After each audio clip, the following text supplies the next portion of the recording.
Hello दोस्तों, कैसे हैं आप लोग। आशा करते हैं कि आप लोग मैट्रिक की तैयारी बहुत अच्छे तरीक़ा से कर रहे होंगे। जैसा कि आप लोग जानते हैं कि हम इस चैनल पर अभी ऑब्जेक्टिव क्वेश्चन का सीरीज चला रहे हैं। तो आज के इस वीडियो में संस्कृत के अध्याय 13 जिसका नाम है विश्व शांति, इसका पूरा ऑब्जेक्टिव क्वेश्चन अच्छे तरीक़ा से समझेंगे और उसको याद रखने का प्रयास करेंगे। चलिए वीडियो की शुरुआत करते हैं। तो आपका सबसे पहला नंबर क्वेश्चन है, वैर से वैर का समन क्या होता है। आपके ऑप्शन है संभव, असंभव, ना संभव या सासंभव। इसका सही उत्तर बी नंबर है, असंभव। अगला क्वेश्चन है आपका, परपीड़न किस लिए होता है। आपके ऑप्शन है पुण्य के लिए, पाप के लिए, नाश के लिए या धर्म के लिए। इसका सही उत्तर होगा बी नंबर, पाप के लिए। अगला क्वेश्चन है आपका, एक देश दूसरे देश को क्या देखकर जलता है, यानी कि एक देश दूसरे देश से क्या देख करके जलन रखते हैं। आपके ऑप्शन है अपकर्ष देख करके, उत्कर्ष देख करके, आकर्ष देख करके या पराकर्ष देख करके।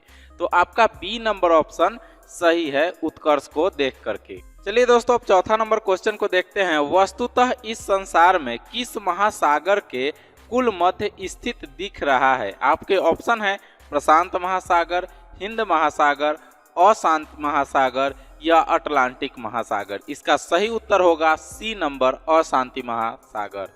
अगला क्वेश्चन है आपका पांचवा नंबर, वैरेन वैरस्य समनम असंभवम।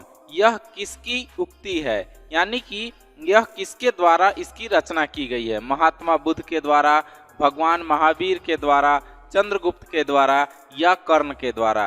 तो ए नंबर आपका ऑप्शन सही होगा, महात्मा बुद्ध के द्वारा। अगला क्वेश्चन है, देश के बीच कौन सा युद्ध चल रहा है, यानी कि दो देशों के बीच हमेशा कौन सा युद्ध चलते रहता है। ग्रीष्म युद्ध चलता है, अंधकार युग चलता है, युद्ध चलता है या शीत चलता है।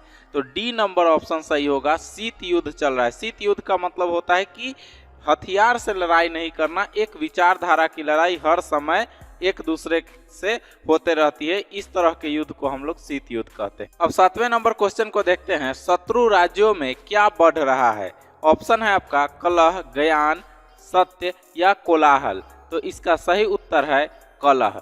अगला क्वेश्चन देखते हैं 8 नंबर, दुख का विषय क्या है। आपके ऑप्शन है सार्वभौमिक अशांति, हिंसा, युद्ध या कोलाहल। तो दुख का सबसे बड़ा विषय है सार्वभौमिक अशांति, यानी कि पूरे विश्व में अशांति है इसलिए। अगला 9 नंबर क्वेश्चन को देखते हैं, आज विध्वंस के लिए किसका निर्माण हो रहा है, यानी कि सबसे बड़ा कुछ चीज है दुनिया में जो कि विध्वंस ला सकता है, वह क्या चीज है। आपके ऑप्शन है अस्त्रों का, पुस्तकों का, कमल का या नगर का। तो ये तो आसानी से आप समझ सकते हैं इसको कि अस्त्रों के निर्माण से पूरा विश्व में विध्वंस हो जाएगा, पूरा विश्व ही खत्म हो सकता है। तो ए नंबर ऑप्शन आपका सही होगा। अब 10वें नंबर क्वेश्चन को देखते हैं, दूसरे के दुख देने से किसका नाश होता है, यानी कि अगर हम दूसरे को दुख देते हैं तो इससे किसका नाश होगा। विद्वान का, अपने का, छात्र का या गुरु का। तो दोस्तों, अगर आप दूसरे को दुख दीजिएगा तो आपको अपना ही नाश होगा। बी नंबर ऑप्शन सही है। अगला 11 नंबर क्वेश्चन को देखते हैं, संकट के समय एक देश दूसरे देश को क्या करते हैं। युद्ध करते हैं, अशांति करते हैं, सहायता करते हैं या शांति करते हैं। तो दोस्तों, जब भी कोई दो देशों में लड़ाई होती है या दो से अधिक देशों में भी लड़ाई होती है, तो कुछ ऐसे भी देश होते हैं जो कि सहायता प्रदान करते हैं एक दूसरे को। तो सी नंबर ऑप्शन सही है। अगला 12 नंबर क्वेश्चन को देखते हैं, विश्व को नष्ट करने के लिए किसका निर्माण हो रहा है। क्वेश्चन वही है, सिर्फ मॉडिफाई किया गया है। बंदूक का निर्माण हो रहा है, अस्त्रों का निर्माण, शस्त्र का निर्माण या ग्रंथ का। तो दोस्तों, अस्त्रों का निर्माण हो रहा है। बी नंबर ऑप्शन सही होगा। आइए अब 13 नंबर क्वेश्चन को देखते हैं, एक देश दूसरे देश की उन्नति को देखकर क्या करते हैं। प्रेम करते हैं, लड़ाई करते हैं, ईर्ष्या करते हैं या शांति वार्ता करते हैं। तो इसका भी सी नंबर ऑप्शन सही है, ईर्ष्या करते हैं। इसी प्रकार का एक और क्वेश्चन था, अभी ही हमने पिछले वीडियो में बताया आपको। तो उसी क्वेश्चन को मॉडिफाई किया जाता है, अलग अलग तरीका से पूछा जाता है। तो इसका आप ध्यान देकर के पढ़िएगा ताकि आपको दिक्कत ना हो। चलिए आगे 14 नंबर क्वेश्चन को देखते हैं, विश्व शांति पाठ में किस वातावरण का चित्रण किया गया है। अशांति का किया गया है कि शांति का किया गया, देशभक्ति का कि वैज्ञानिक का। तो दोस्तों विश्व शांति पाठ में जो दुनिया में अशांति फैल रही है उसके बारे में विशेष तौर से चर्चा किया गया है। ए नंबर ऑप्शन आपका सही है। अगला 15 नंबर क्वेश्चन को देखिए, देशों के बीच झगड़ों को शांत करने के लिए कौन सी ऐसी संस्था है। यानी कि जब दो देश आपस में भिड़ जाते हैं, लड़ जाते हैं, तो उनको भी शांत करने के लिए कुछ ऐसी संस्थाओं का निर्माण किया गया है। तो आपके ऑप्शन है राष्ट्र संघ, संयुक्त राष्ट्र संघ, उच्च न्यायालय या सर्वोच्च न्यायालय। तो दोस्तों उच्च न्यायालय और सर्वोच्च न्यायालय तो देश में चल रहे अशांति को दूर करते हैं, और राष्ट्र संघ भी ऐसा नहीं करता है। जो संयुक्त राष्ट्र संघ होता है, यानी कि बी नंबर ऑप्शन आपका सही है। आइए अब 16 नंबर क्वेश्चन को देखते हैं, किसके बिना ज्ञान भार के स्वरूप है। शस्त्र के बिना, विवेक के बिना, व्यवहार के बिना या पुस्तक के बिना। तो दोस्तों अगर आप ज्ञानी हैं तो अगर उस ज्ञान को व्यवहार में नहीं लाइएगा तो वह एक भार के समान होगा। तो आपका सी नंबर ऑप्शन सही होगा इसका। 17 नंबर क्वेश्चन को देखते हैं, क्रिया के बिना क्या भार है। धन भार है, दौलत भार है, सम्मान भार है या ज्ञान भार है। तो क्रिया के बिना दोस्तों ज्ञान भार होता है। डी नंबर ऑप्शन सही होगा। विश्व शांति में का कौन सा काल माना जा सकता है, माने विश्व शांति का कौन सा काल माना जाएगा। सूर्योदय का काल, सूर्यास्त का काल, रात्रि का काल या उषा काल।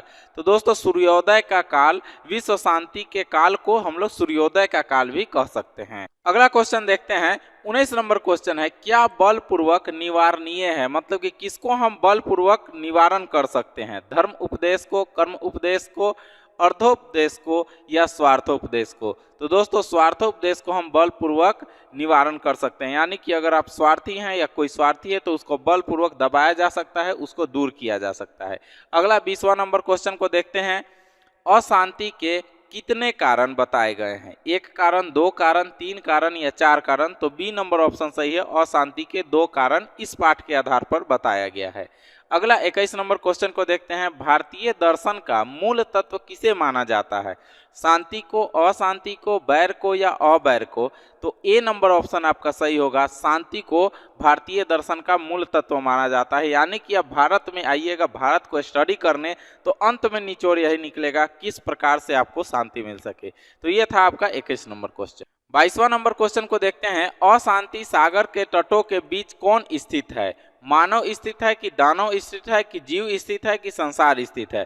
तो दोस्तों अशांति सागर के तटों के बीच संसार स्थित है। आपका डी नंबर ऑप्शन सही है।